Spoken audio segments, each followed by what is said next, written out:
Hello, welcome back to the channel. My name is Lisa Elvin Stoltari, and I am a genealogist and a passionate traveler. Over the last year or so, I've been featuring each fille du roi king's daughters and getting to know their stories a little bit better. There are over 700 of them. Today we are on episode 157. So we've come a long way, and we've got a long way to go. Before we begin, let me show you ways you can support the channel. The first three keep you in the know: subscribe, like, and notify. The next three are ways that you can support the channel even further.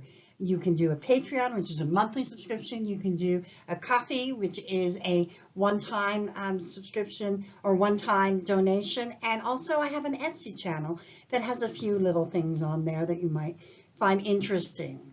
So with that being said, let's get started, shall we? So today's episode is Gillette Savard, and she is a viewer request. I don't have her in my file, so I love when I get to know somebody completely new to me. So let's have a look at Gillette's story. So Gillette was born about 1648 in the small commune of Melun, France. Her parents were François Savard and Jeanne Morin. And she is from the region of France called Île-de-France, which is really Paris and its suburbs and its surroundings. But her actual département or county is Seine-et-Marne. So it's kind of far away from Paris, as far away as you can see on the map. It's a very small region. But let's give you a little history about Melun, because Melun began as a Gaulish town around the 4th century AD, and it was turned over to the Romans in the 5th. The Normans destroyed it in the 8th. Can you imagine the history of this place? The castle of Melun was a royal residence for the Carpathian kings. And in the 14th century, the town was the site of a conflict between King Henry of England and King Charles of France. Joan of Arc actually liberated this town in 1430. The Church of Saint Aspect that you can see on your right was built approximately 1505. So you can imagine that this small little commune really has had a tremendous impact on history and it been part of history. So if this is your ancestry, definitely something to explore more. We do not know the circumstances of why she would have come to New France. We do not know if her parents were alive, but we do know that she sailed on the Saint Jean-Baptiste de Dieppe, and she arrived on June 18th, 1665, carrying with her a dowry worth about £100. So the groom that she selected and who selected her, his name was Père Fidot. He was born about 1639 in a commune called Saint-Georges de Montaigu, which is now known as Montaigu-Vendée. It merged in 2019. His parents were Robert Fidot and Marguerite Brochet. You can see on the map that he is part of the Pays de la Loire region of Quebec, region of France. And then we have the département or county inside of that region called Vendée. So that's where you can situate this small commune. It's not that small, actually. It has about 4,500 people. The picture on your right is a picture of it as it exists today. And on your left is the church where Pierre most likely was baptized. And so they were married February 22nd, 1666.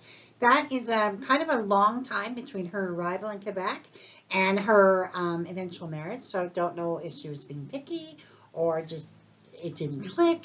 Not sure.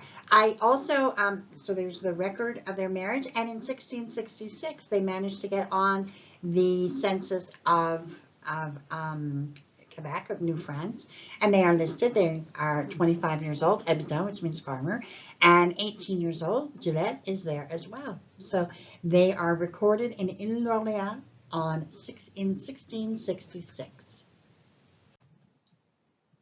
So let us talk a little bit about Île-d'Orléans. Regular viewers know how often we come back to the island. It is a point of departure for many, many French families. It's located about 3 miles east as the crow flies from downtown Quebec City. The island was one of the very first parts of the province to be colonized. And many, many French Canadians can trace at least one or more ancestors to this particular island.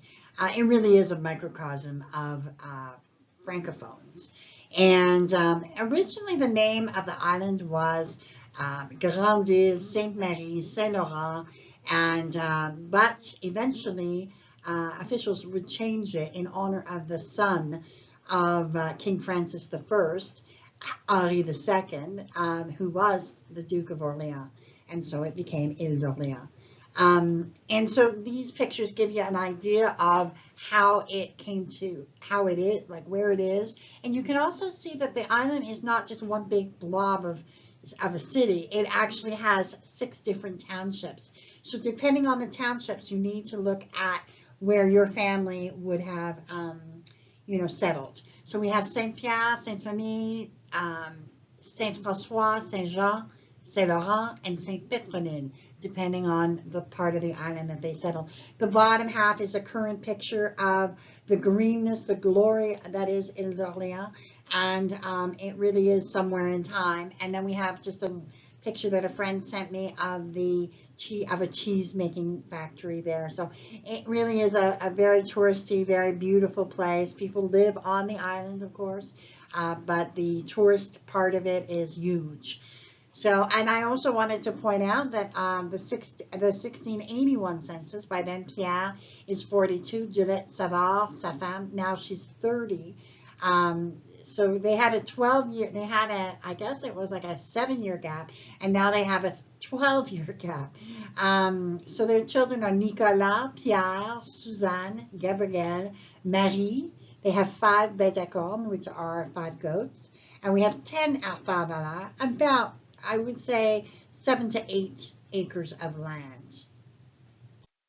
So she would end up giving birth to 14 children. Not all of them made it, of course. So we have Marie, the first Marie would pass away, second Marie would pass away, Pierre would pass away, the 4th Pierre. So they have 4 children. Finally, Nicolas would marry Françoise Mailloux and have 11 children, 8 of whom made it to adulthood. Pierre would pass away at the age of 18. Suzanne would marry Jean Miraut and have 2 children, both of whom made it, before her untimely death at 31. Gabrielle would marry Marie-Guillaume Roy and have 5 children, all of whom made it, before Gabrielle's death at 43. Marie would become a nun, with the Ursuline order. We do not have any information on Elisabeth. Pierre would marry Marie-Madeleine Roy and have 9 children, all of whom made it. Marguerite would marry Yves-François Durocher, but I could not find any children for them. Jean-Baptiste would marry Marie-Françoise Roy, so you see how often that Roy name comes up, and have 7 children, 4 of whom made it to adulthood. Joseph Jacques would marry Marie Rainville, but did not have any children. So Pierre would pass away at 60 years of age on September 25th, 1699. He is buried at the Saint-Jean Church on the island of Orleans. He and Gillette would have been married 33 years, remarkable. And then we have Gillette, who herself would pass away only really 4 years later on April 16, 1703, also buried at Saint-Jean. She would have been 65 years of age. They would leave behind 57 descendants. Now, remember, they did have 14 children, but so many of them did not survive. So the fact that 57 of them made it to 1729 and then further on, based on the fact that my viewer has this as her Gillette as one of her great-grandmothers, is a remarkable testament to the longevity. As always, I like to give you some resources. La Société des Filles du Roi. We have the Quebec Genealogical Society. We have Nos Origines. We have Généalogie Québec, Migration, and Facebook, Les Filles du Roi Descendants. All of these are fabulous websites. Some of them you have to pay. Some of them are free. Please have a look at the links that I've provided in the notes, and that'll give you an idea of what you need and what is the best fit for you. Now we have, as a final tribute, we have Pierre photo is on that monument that is on the island of Orleans, marié à Gillette Savard, and it lists the date 1666. I've also noted two of the sources for this information that I've been using: The King's Daughters and Founding Mothers by Peter Gagne, and also L'Histoire de l'Île d'Orléans, and I will, all the notes are there as well. And with that, we end episode 157. I can't believe we're already there. Gillette's story and her contribution to the Île d'Orléans is remarkable, and we thank her for her contribution and her sacrifice and all that she did to make sure that her descendancy would be maintained. And for that, we bless her memory and we thank her for all that she did for all of us. So with that, I bid you adieu and au revoir until I see you on episode 158.